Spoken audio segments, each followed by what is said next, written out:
Okay, welcome back. This is the class video for Thursday, August 27th. This video is intended to be watched after video lecture 2.3. And in video lecture 2.3, we have a discussion about a special application of constant acceleration motion called free fall, where a particle is moving with constant acceleration due to the effects of Earth's gravity, or whatever planet you're on, the gravity alone. Okay, so the assumption is that you've already watched video lecture 2.3. Now you're watching the class video for Thursday, August 27th. The way this is working, I mentioned this briefly in class once already. This class has been designed for many years to be a 4-class meeting per week class, 4 hours per week. And it traditionally has been Monday, Wednesday, Thursday, Friday. All 4 in class. This semester, because of the virus situation, the Thursday class is not possible face-to-face. So I'm doing the Thursday class with you as a video. But think of it as a class. Okay? Just, you're not live in the room with me. Okay, so this is the class video for Thursday, August 27th, and I'm really only going to do one thing with you in this class video. I'm going to do an example problem, a Wiley plus type problem for freefall motion. So that's what you see on the screen. It turns out that this is our 4th example in Chapter 2. So we're going to study free fall motion. Motion with constant acceleration, vertically downward, due to the gravity of the planet you're on. And in this case, we're on the planet Mars. And we're going to do an experiment on the planet Mars. Okay, here's what it says. There's a Martian expedition team, and it's performing measurements of the components of the Martian atmosphere. Here's how they do it. They use a small rocket-powered robot that travels vertically, i.e. straight up, until it is 500 meters above the launch point, presumably on the ground. The rocket then, according to its program, turns off. At the moment the rocket turns off, the robot was traveling upward at a speed of 20 meters per second. At the instant the rocket turns off, which by the way we're going to call t equals 0, time 0, the equipment on the robot begins taking measurements of the atmosphere. The robot is programmed to take a measurement every 3 seconds. How many total measurements are made before the robot lands back at its launching point? Okay, that's what we need to solve. And I want to emphasize one more thing. What is the magnitude of the free fall acceleration on Mars? That is notation there you see that I just highlighted. Little g on Mars. It's less than the magnitude of free fall acceleration on Earth because Mars is less massive than Earth as a planet. And in fact, the magnitude of free fall acceleration on Mars is only 3.70 meters per second squared, less than Earth's value of 9.80 meters per second squared. Okay, so this is the problem we're going to do. It's free fall motion. In the video lecture 2.3, we emphasized how free fall motion is just another application of constant acceleration motion. So we get to use the constant acceleration equations, the 3 specifically that I introduced in an even earlier video. Okay, so let me transition to my OneNote screen so that I can write this out with you, the solution.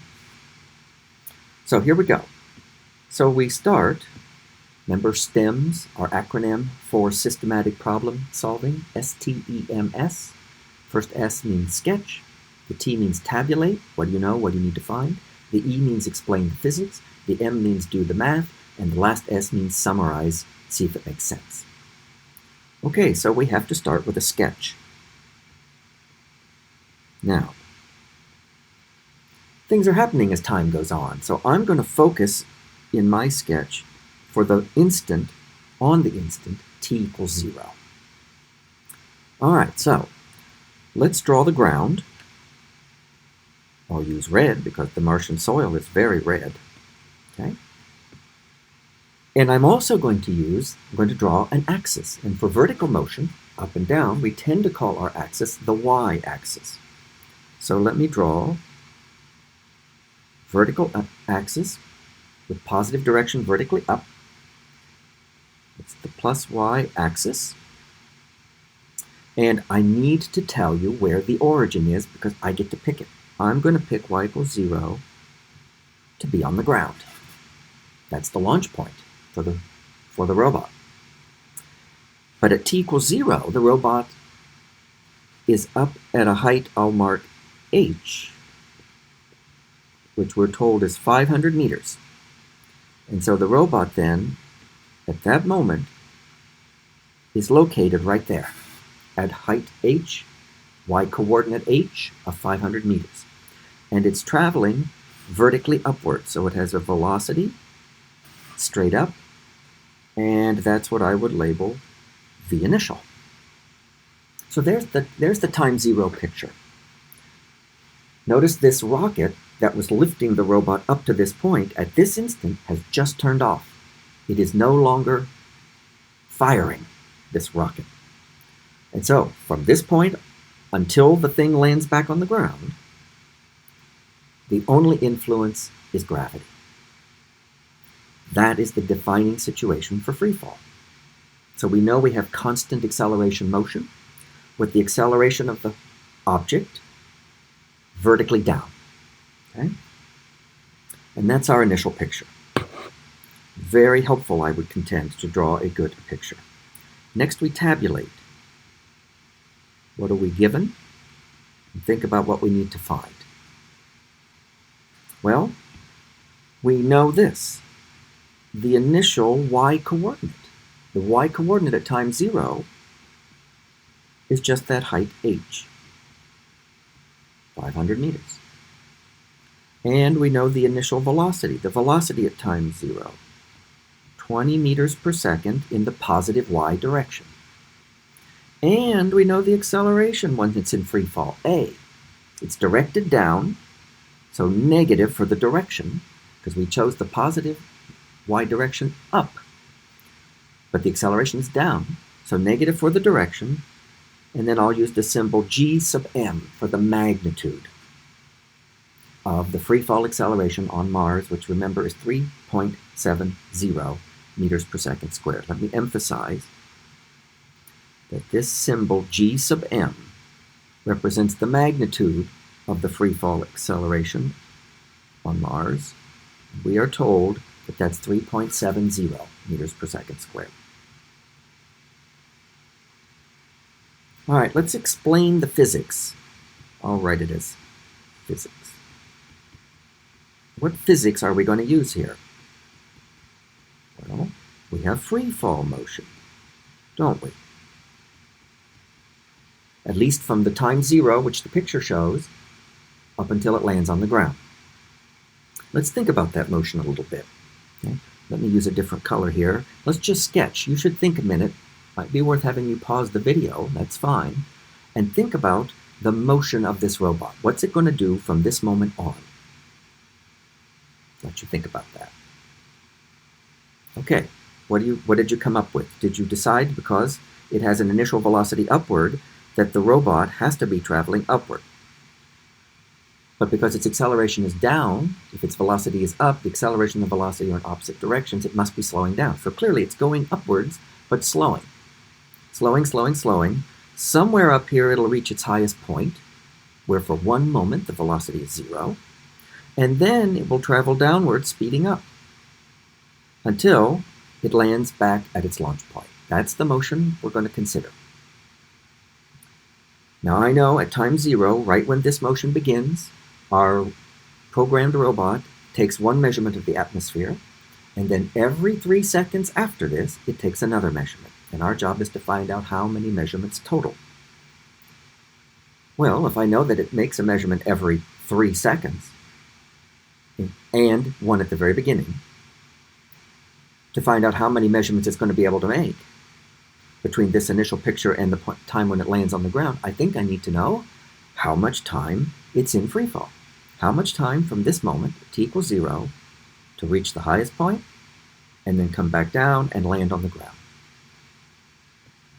All right? So what we want to do is we want to find the value of the time. I'm going to label it TG. G stands for ground.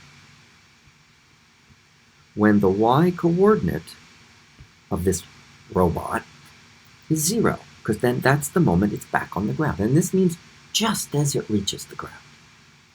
Okay? And because it's free fall motion, we know that the acceleration is constant. And so we get to use any of the constant acceleration equations that we deem helpful. Okay? All right. So you might want to think a minute. In fact, again, you can pause the video. Which of those constant acceleration equations do we want to use? There were 3 of them. Okay, they were v equals v initial plus at. That was the first one. The second one, assuming we have a y-axis for our motion, y equals y initial plus v initial t plus 1/2 at squared. And the third one, v squared equals v initial squared plus 2a delta y. Which one do you think would be the most useful when our goal is to find the value of the time when the robot lands on the ground? Okay, did you think about that for a minute? I contend that what you want to use is constant acceleration equation, constant acceleration equation number 2 for motion along a y-axis, which looks like this. Y equals y initial plus v initial t plus 1/2 at squared. And now what I want to do is plug in any values that I know for the constants, or for everything other than t. For example, if I want to know what the time is, t ground, when y equals 0, the first thing I have to do is put 0 in for the y on the left. That's the y final. I'm talking about when y final equals 0. So it's got to be the 0 on the left. The y initial was h, right? That's what my picture shows.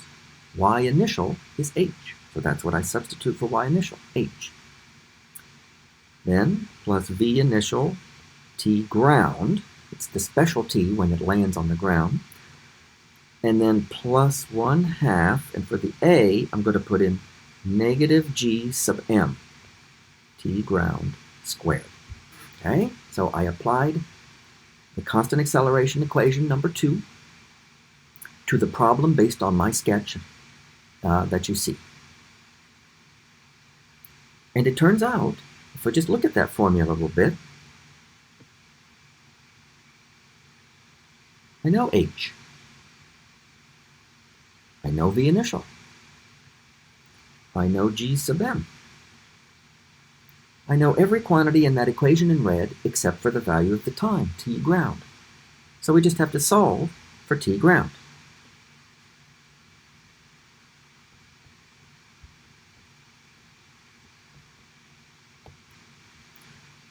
You want to think a minute about how you're going to do that? We now have an algebra problem.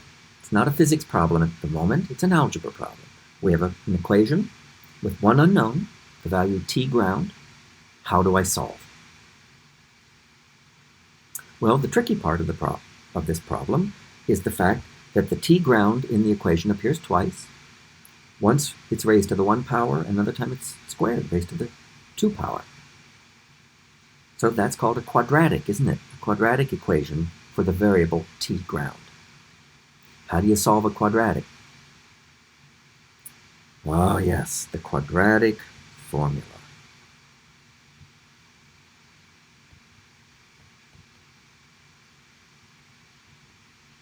Just give you a brief reminder. if I write down a generic quadratic, most math books write it like this, I believe. Y equals ax squared plus bx plus c. Let's use that to solve that. Okay? What you want to do is you're going to set the y to 0. You're finding what are called the roots of the quadratic equation. And the quadratic equation tells you what the x values are. There are 2 of them. And the formula goes x equals negative b plus or minus square root of b squared minus 4ac all over 2a.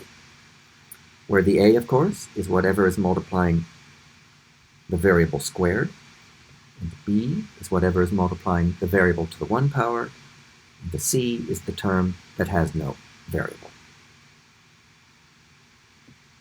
Okay, that's what I want to work with. So what I need to be able to do is identify what is the a, what is the b, what is the c for our quadratic equation that's written in red. I'll tell you what I'm going to do with it. This is just my own approach. You don't have to do it this way if you don't wish to. When I have a quadratic, I tend to move things around to one side or the other so that the a term, the coefficient of the squared variable, is positive. Right now, my a term is negative because of that negative gm. So I'm going to take all the terms over to the other side of the equal sign. That means every term picks up a negative, and the equation now looks like this: 1/2 gm t ground squared minus v initial t ground minus h equals 0. That's the form I'm going to use. And that means I can identify the a and the b and the c. What multiplies the variable squared is the a. So a is 1/2 g Mars. Whatever multiplies the variable to the 1 power is b. So the b is negative v initial. And then whatever is left is the c. So the c is negative h. And you have to be brutally consistent with your algebra and all your plus and minus signs. Otherwise, you're probably going to get the answer wrong. Or if you do, it'll be mostly luck. So that's how I've set it up. Now I will actually plug into the quadratic formula. But now we're solving, remember, for our variable is called t ground. Okay, negative b. Well, b is negative v initial, so negative b is just v initial. So there's negative b plus or minus square root of b squared. Well, negative v initial squared, the negative goes away, so that's just v initial squared, minus 4 times a, I'll write it like this, g Mars over 2 times c, negative h. Please note, you can't drop any of these negative signs. And then that's all divided by 2a. 2 times 1/2 gm, right, is just gm. Now, note something. This quantity inside the square root can be simplified a little bit. I have a 4 divided by a 2, so that leaves me with a 2 upstairs. And I have 2 negatives multiplied together. That's going to be positive. So the expression for t ground is now going to be written as v initial plus or minus square root of v initial squared plus 2 g Mars times h. That's inside the square root, all over g Mars.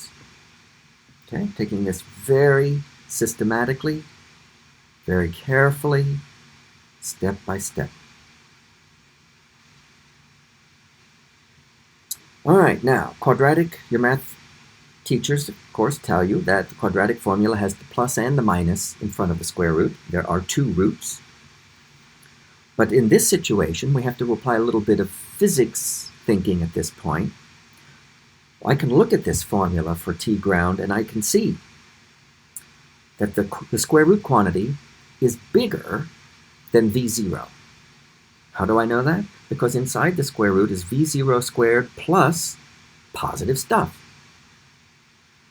And v0 squared plus stuff is bigger than v0 squared. And then I take the square root. This whole square root thing is bigger than v0. That means if I were to take the minus sign in front of the square root, then I'd have v0 minus something larger than v0. The numerator is going to be negative. But I'm solving for a time value where the whole experiment began at time 0, so I don't want any value less than 0. It does not physically have any meaning to me in this problem. So I know that the root I want to take is the one you get with the plus sign. So you have to be able to reason that through a little bit. But other than that, you're ready just to plug in numbers. Notice I'm waiting till the very end to plug in numbers. So let's do that. The initial, of course, is 20 meters per second. Now I know I'm going to take the plus sign, plus square root of 20 meters per second squared, plus 2 times g mars. G mars is 3.70 meters per second squared, positive. The h is 500 meters. That's all in the square root. And the whole thing's divided by g mars, 3.70 meters per second squared. That's what you have to be able to evaluate on your calculator. You will end up with a quantity with units of seconds. You need to try this for yourself. I will just tell you what you get. 22.7 seconds. My recommendation is always in these intermediate steps that keep at least 3 sig figs. Okay, so as a reminder, what have we learned? We have learned the amount of time it takes for this robot to do the following motion. We're starting at this point, going upward at time 0. It goes to the maximum height, comes back down, falls all the way through, and hits the ground. That takes 22.7 seconds. Last thing I have to figure out is how many measurements does our robot make?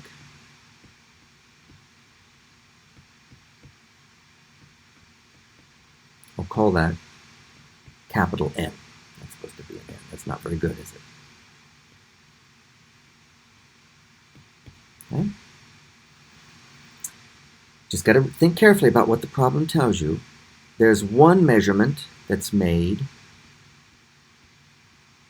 right at t equals 0. So that's one. How many measurements are made after t equals 0?